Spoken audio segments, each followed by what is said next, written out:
Hi, this is Carmen with Cherish Legacies in a Well-Chronicled Life, and tonight we're going to talk about interviewing. So, I started interviewing a few years ago because my mom was showing signs of dementia, and I was beginning to feel like the time was ticking. I really need to get her story down.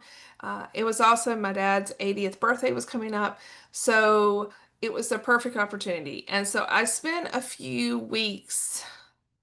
Uh, Interviewing them, and I learned a lot of things not to do and I learned things to do.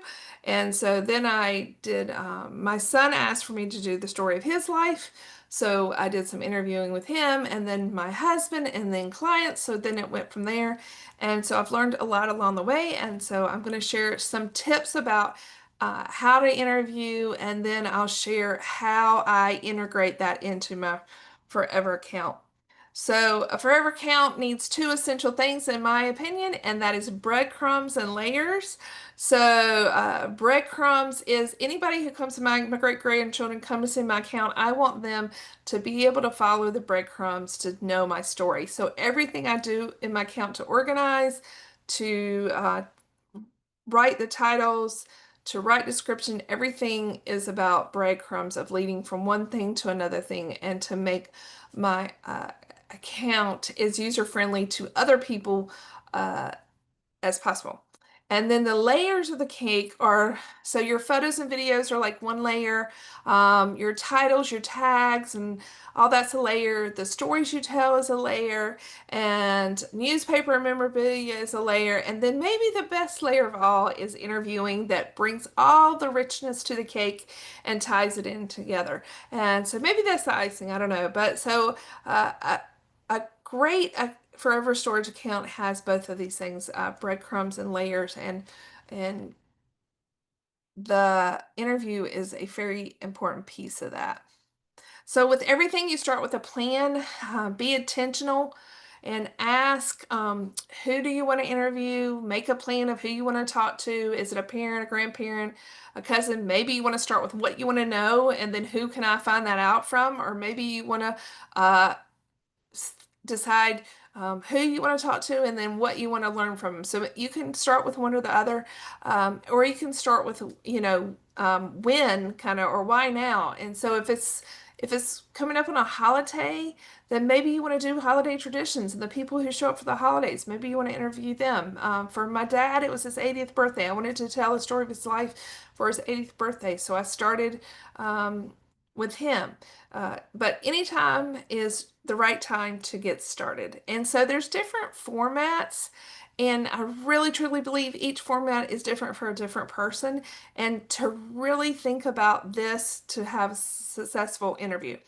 And so we can have in person, and in person can be an in person like we think of, or maybe over Zoom. I did several interviews with my aunts and uncles over Zoom, and those were the best interviews. And I just came on the Zoom and I said, we're going to do this, and I recorded, and it was great.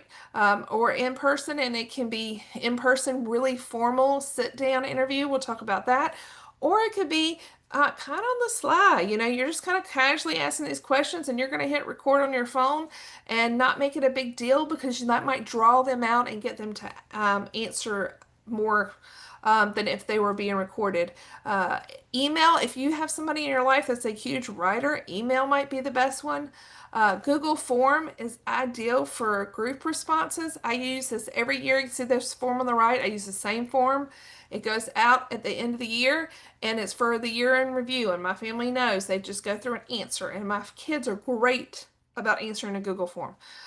Better than an email or any other thing. I don't know what it is, but they'll answer it.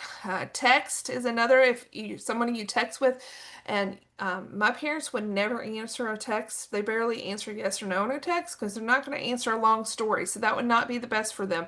But there other people in your life may be the perfect way. So really think about the different ways. Don't just think about this formal sit down interview. That might not be the best way to get the story. So think about that on what you want to do and make it an invitation, not a task. Don't make it sound like homework. Don't make it sound like it's another chore for them to do. And hopefully you will find it is not. gather the right tools, and really you don't need many tools. 100% start with your phone. That's all I use. I use just before you start the interview, just go on your phone, find your camera, make sure you know how to do your camera, make sure you know how to do a voice memo if that's what you want to, if you just want to do audio. Uh, if you're going to do a sit down interview and they know they're doing the interview and you've kind of set it for him, I suggest using a simple microphone. I got one. They don't have the one I have anymore, but the one I used was like $25 maybe, and it was a two mic. So the person asking the question and answering both had a mic, just a little, and it cuts out the background noise and makes it a lot more clear. So I highly recommend that if you're going to do a more formal interview. And also a tripod. If you forget your tripod, you know, maybe a stack of books or something to keep it still, because a lot of times these questions and these stories go on for a long time. It's hard to be really still. And so you're going to have a lot better quality. Bring props. So this is an old photo. I know this is probably Easter, but I'm not sure. I'm guessing it's before I was born because my brother's so small. I know my dad and my brother might answer here, but like, is this Easter? Did you always wear hats? What else did you do for Easter? This could be a great a picture and to spin lots of stories off of it. I found yearbooks to be very great to spark. One of the best interviews I did was we walked around the house and just looked, said, "What is this? And where did you get it? And who did it belong to? And is there any story behind this? And why is this hanging on the wall?" And just kind of go and do a tour of the house. That was one of the very best interviews I did with my dad. Uh, a lot of times you're going to somebody's house, they might not want you to take their photo to scan. So bring a scanner, a little scanner if you have that, or the photo scan app on your phone so you can be prepared for that possibility. Set the stage, pick the right space, especially if you know this is more if you're gonna do a sit down interview and you're gonna actually, video it. If you're gonna audio, then some of these things might not be as important. But if you're gonna video, have soft, natural light, a cozy spot, but not too cozy. We'll get to that in a second. Uh, if you're gonna video, and just a place where the people can, be comfortable. But I highly suggest a straight back chair if you're going to video. And you can see this is my dad's favorite chair, so I thought, oh, this will be a good place. He can sit in his favorite. But you can see how he's slouched over in this chair and pretty much the whole. And so after you go back and look at it, I'm like, oh, maybe I should have had a different chair. So if you're video and think about that, my son is in the bottom one here. This is his video, and he thought it would be more interesting to sit in a rocking chair and rock back and forth the whole time, and it was very distracting. So that was not such a good idea. So just kind of think about those things. Don't set the camera right on the person, like so they're like staring in the camera. Unnaturally kind of set it to the side at a natural angle. Eliminate distractions, silence your phone, the TV, notifications, all those things so there's nothing interrupting you. Um, and do you want it to be more of a conversation? Um, Probably. And so maybe that can be set the tone of how this is going to go. Not so formal that they're afraid to say anything, um, and just try to just bring a conversation along. And that is so important, I found, to ask the right questions. And this is where the magic happens. Uh, and I think there's not a magic question, but it's just going through some questions and it'll be different for everybody.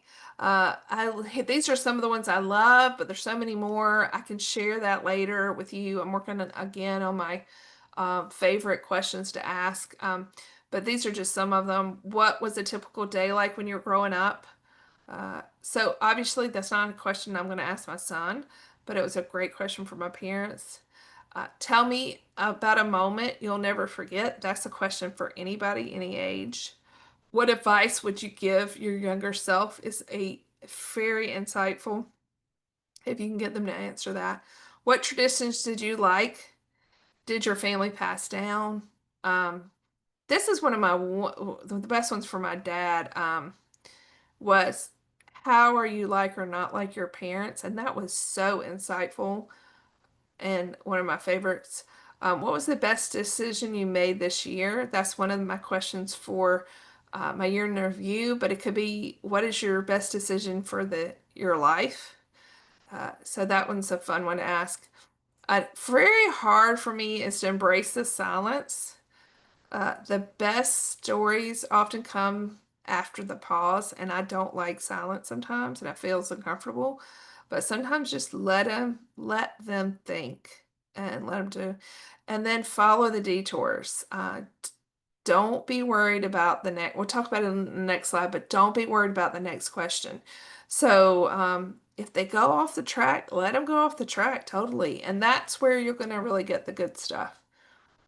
So be present and engaged. Um, I made this mistake of I had a list of questions each week and I wanted to get up through all my questions and I was always worried about what the next question was instead of really paying attention to the answer. Instead of really being present, lean in, smile and nod and have eye contact. And pay attention because there might be a follow-up question where you really get the good stuff. Uh, Hold space if they're emotional. Don't rush them. Be flexible. Let go of your list. If you don't get through your list, that's fine. Let it shift. Another one that I made the mistake because I really thought I was recording in the way that I was going to lay out my album, but it ended up not being that way. So I wish I would record in segments. So like each question or each story, just stop and hit stop and do a new recording because I think it's easier to put pieces of segments back together than a split. You can split fairly easily. I'll do a video on that, but it's easier to just put them together. So I think I wish I had separate segments, and that's how I do it now. I just do little segments. And I mean, I would even so much to say to leave me asking the question out and just have them answering the story possibly.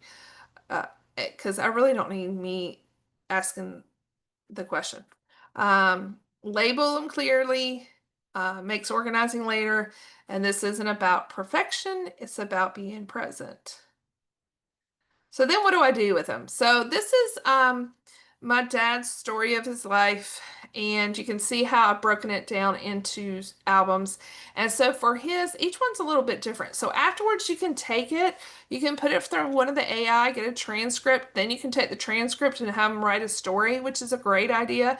Or you can just add the transcript to the description of that video, which is great because then it's searchable. Uh, or you can use it to write a story for a description of a whole album. So you can do multiple things. So for my dad's, um, I broke it up, and then you can see in here, I broke up his videos. There's one right there. And put them in each of his albums. So he has these stories throughout the story of his life in these different album sections. My son's is totally different. So my son wanted me to do the story of his life. I told him at first, I was like, you're too young. You don't really have a life yet, which was not very nice, but it was true. And then I said, well, it'd be nice if I go on and do his story, then I can just add to it every year. And then it'll be good to look back to see what we said now. And so he really talked me into it. And my only thing was I told him, I said, you have to give me 3 videos of your transformational stories. And transformational stories are stories of things that happen in your life that have transformed who you are or the direction you have moved in and all those things. I so that was our deal. So all of his, these are how his is broken up. And then the last album is his transformational video. So that's the only place you'll see his videos is in that last album. And then the third way, this is John's story. And if you see these, I would label these differently, and I'll probably go back at some point and do this. So now I would put like childhood first, then John's story. So whatever's new to it is what goes first, right? The new information always goes first now. So I would change that a little bit. Uh, at some point. But anyway, I don't have any, his stories are in a whole different album. And a lot of his are audio because a lot of times it was literally in the car because that's when we're together a lot is on road trips. And so in the car, I would just put, and I wasn't going to video it in the car. So a lot of them are audios in the car. I would just start asking him questions and I would just do audios. So what I did was took those audios and transcribed them and then wrote stories. So his stories, if I open this up, are very lengthy because I got a lot of information from those audios to tell the story, but I didn't actually use them. I'll probably add one in here somewhere at some point, but for now, I don't think there are any in there. So that's all I have. Be sure to let me know if you have any questions. If you would like a list of my best interview questions, just be sure to fill out the Google form in the comments, and I'll be happy to send it. And have a wonderful day. Thanks.